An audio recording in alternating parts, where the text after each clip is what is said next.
devised a plan of how they would do this. Metamorpho would turn into water vapor and scout the city. He would go ahead and scout. Honey Badger would use her tracking abilities to also assist.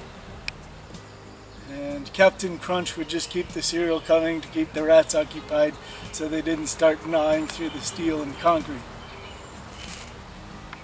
Popeye figured he could help out once the fight started, but he was just kind of waiting to back up people.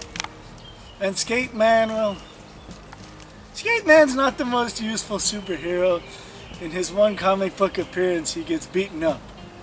So he's happy to take the reserve position and just work crowd control, keep people out of the park, patrol the perimeter of the park, keep curious onlookers away from the giant rat trap.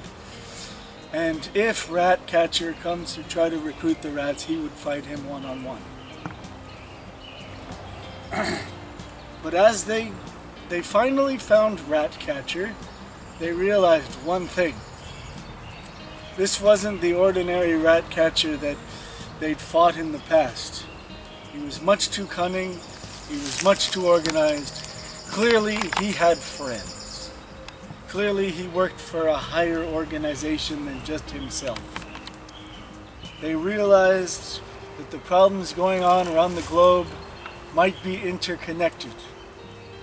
And it might be a larger syndicate of evil that the entire league of superheroes has to take down.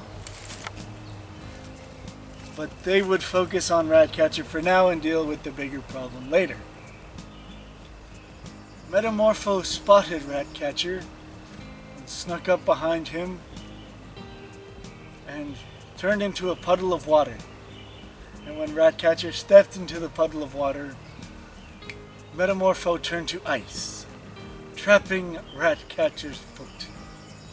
And then he called for backup.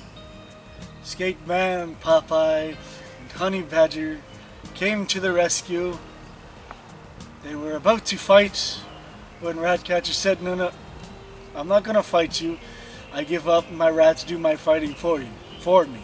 I'm not a fisticuffs kind of guy. Just take me in, I surrender. So they brought him back to jail, and they told the other members of the superhero team that, Ratcatcher seemed a little too sophisticated. He might be bait for a trap or something. Something bigger than just Ratcatcher terrorizing Salt Lake City is going on here. So they got upon the superhero team's greatest minds to come up with a possible solution. They called Sherlock Holmes and Batman, and they figured this would be enough to solve the mystery. So they figured out, yes, in fact, the Anti-Monitor was returning. For those of you who do not know who the Anti-Monitor is, he is the destroyer. He consumes the energy of universes and destroys them. So they realized the Anti-Monitor is coming back. That means the multiverse is imploding. Dun dun dun, to be continued.